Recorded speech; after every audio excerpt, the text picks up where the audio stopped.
प्रिय दर्शकों, आप सभी का स्वागत है हमारे इस YouTube चैनल पर।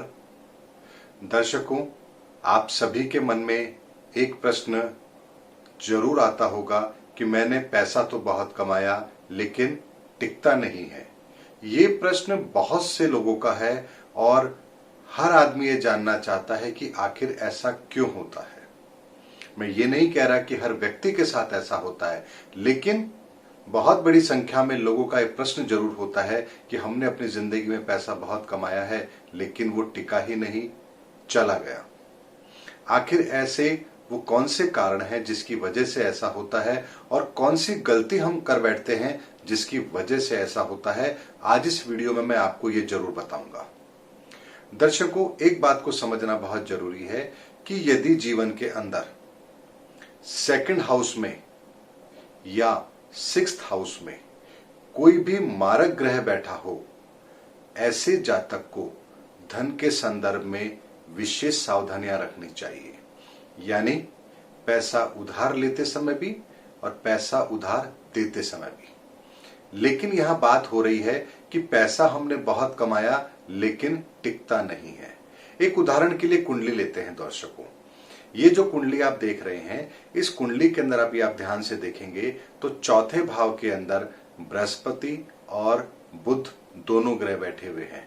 ऐसे में लग्नेश खुद जब चौथे भाव में बैठे हों और उसकी दृष्टि भी दशम भाव पर आती हो और महादशा भी यदि गुरु की ही आ जाए, तो ऐसे में जातक को अपने जीवन के अंदर सुख संपत्ति, अपने काम के अंदर बढ़ोतरी होना, ये सब जरूर होगा और व्यक्ति अपने उस कालखंड के अंदर पैसा भी बहुत कमाएगा।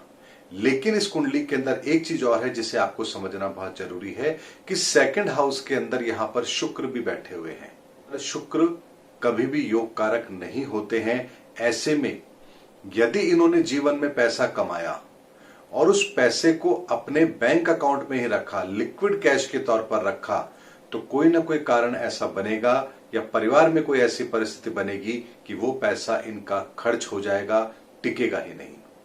लेकिन यदि उसी पैसे को कमा करके ये कोई स्थायी प्रॉपर्टी खरीद लेंगे, कोई जमीन खरीद लेते हैं, तो यहां पर इनका वो पैसा टिकेगा भी और जब बृहस्पति के बाद शनि की दशा आएगी तब वो पैसा इनके काम भी आएगा। क्योंकि स्थायी संपत्ति का सुख इनकी कुंडली में अच्छा है लेकिन धन भाव का सुख इनकी कुंडली में अच्छा नहीं है। ऐसे में बहुत से दर्शक होंगे जिन्होंने भी अपने जीवन में पैसा बहुत कमाया है, लेकिन फिर जब वक्त निकल जाता है उसके बाद उन्हें एहसास होता है कि हम कुछ कर नहीं पाए। उसका सबसे बड़ा कारण यही होता है कि यदि धन भाव के अंदर या सिक्स्थ हाउस के अंदर भी अगर कोई प्लैनेट ऐसा बैठा है तो होगा ये व्यक्ति पैसा कमाएगा और उसे खर्च कर देगा, उसे ऐसी जगह लगा देगा जहां से उसे बाद में वो रिटर्न नहीं मिलता है। जैसे इस जातक के साथ अगर हम बात करें, इस कुंडली के आधार पर बात करें, तो यहां पर व्यक्ति के पास पैसा आएगा और वो उसे खर्च भी कर देंगे, परिवार के सदस्यों के बीच में ही उस पैसे को खर्च भी कर देंगे। लेकिन यदि मान लीजिए किसी और दर्शक की कुंडली को हम ले और यहां पर सेकंड हाउस के अंदर शुक्र जैसा कोई प्लैनेट नहीं है मान लीजिए, या कोई मारक ग्रह नहीं है और छठे भाव में कोई मारक ग्रह, तो होगा क्या, व्यक्ति पैसा कमाएगा और लोगों को उधार दे देगा और बाद में वो पैसा उनसे वसूल होगा नहीं और वो यही कहेंगे कि मैंने मेरी जिंदगी में पैसा बहुत कमाया लेकिन लोग मेरा पैसा खा गए। ये दोनों परिस्थितियां तब बनती हैं जब आपका सेकंड हाउस और सिक्स्थ हाउस में कोई मारक ग्रह बैठा हो और ऐसे में आप वही गलती करें जो वो ग्रह आपसे करवाना चाहते हैं, तो जीवन के अंदर बेशक आप चाहे जितना मर्जी पैसा कमा लें लेकिन वो पैसा आपके काम नहीं आ पाता है। अब बात आती है कि ऐसे में फिर हम क्या करें। यदि आपकी कुंडली के अंदर सेकंड हाउस के अंदर कोई भी मारक ग्रह है तो ऐसे में आप एक बात का ध्यान जरूर रखें कि अपने सेविंग अकाउंट के अंदर या अपने नाम से खोले गए किसी भी अकाउंट के अंदर कभी भी पैसा ना रखें।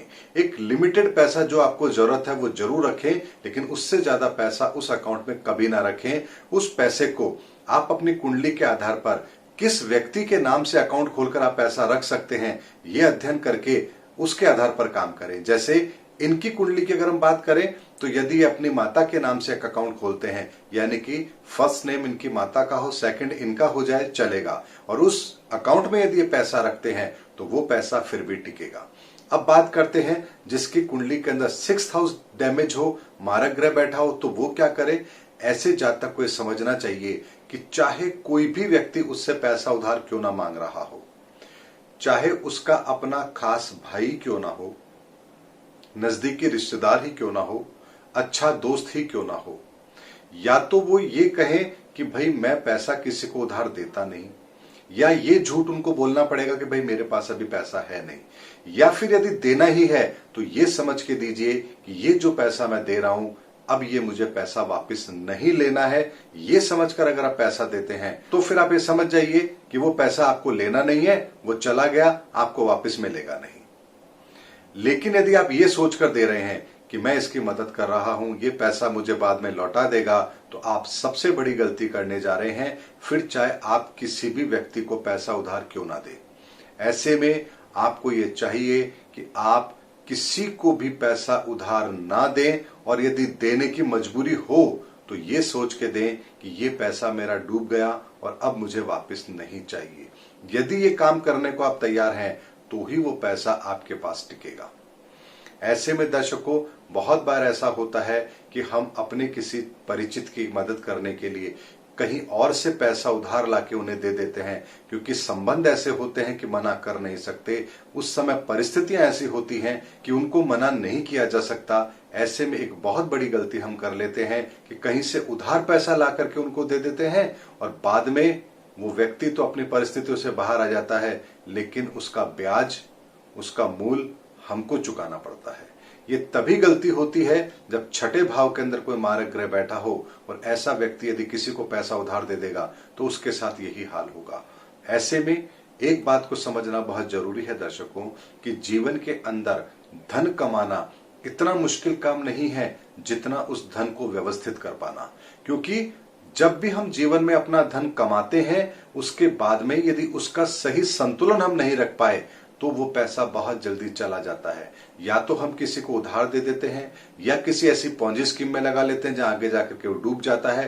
ये कोई भी कारण जो बनता है वो केवल और केवल हमारी कुंडली के आधार पर बनता है। मान लीजिए 2nd हाउस भी ठीक है, छठा हाउस भी ठीक है, लेकिन तीसरे भाव में कोई मारक ग्रह है, तो व्यक्ति क्या करेगा, किसी को उधार तो नहीं देगा, ना ही किसी की मदद करेगा, ना ही अपने पास पैसा रखेगा, लेकिन क्या करेगा, ज्यादा ब्याज के लालच के अंदर कहीं ऐसी जगह पैसा लगा देगा जहां से बाद में वो फिर डूब जाता है। क्योंकि तीसरा भाव हमारी वर्किंग एफिशिएंसी का होता है। यहां पर व्यक्ति क्या करेगा, लालच में आकर के, लापरवाही के अंदर ऐसी जगह पैसा इन्वेस्ट कर देगा जहां से उसे वो पैसा मिलने में मुश्किल होती है। इसीलिए दर्शकों, जीवन के अंदर पैसा कमाना एक अलग विषय है, और वो पैसा हमारे पास कैसे टिका रहेगा इसको समझना बहुत जरूरी है।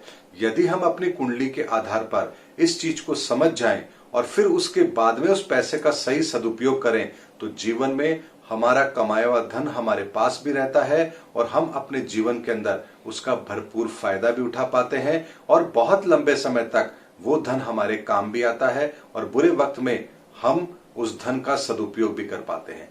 ऐसे में एक बात को समझना बहुत जरूरी है कि धन का उपयोग कैसे करना है, किस तरीके से करना है, ये समझना बहुत जरूरी है। और ये निर्धारित होता है व्यक्ति की अपनी कुंडली से कि उसको धन किसके नाम से रखना चाहिए, कहाँ इन्वेस्ट करना चाहिए, और किस चीजों का ध्यान उसे रखना चाहिए कि जहां पर यदि उसने उस पैसे को लगाया तो वो पैसा उसका डूबेगा, परेशानी में आएगा और उसे वापस नहीं मिलेगा। अगर ये चीज आप समझ गए तो फिर आपको आपके धन का पूरा सदुपयोग करने से कोई नहीं रोक सकता। उम्मीद करता हूं मैंने इस वीडियो के अंदर आपको यह समझाने का प्रयास किया है कि जीवन के अंदर किस्मत से जो धन हमें मिलता है उसका सही समय पर और लंबे समय तक टिके रहना भी बहुत जरूरी है, और वो निर्धारित होता है कुंडली के आधार पर। इसीलिए स्वयं अपनी कुंडली को पहचानिए और उसके आधार पर अपने धन की व्यवस्था अपने जीवन में करिए। आपको कभी भी धन हानि जैसा समय नहीं देखना पड़ेगा। अगले वीडियो में इससे आगे की और भी इंटरेस्टिंग जानकारी लेकर मैं फिर आपके सामने आऊंगा। तब तक हमारे चैनल पर बने रहिए।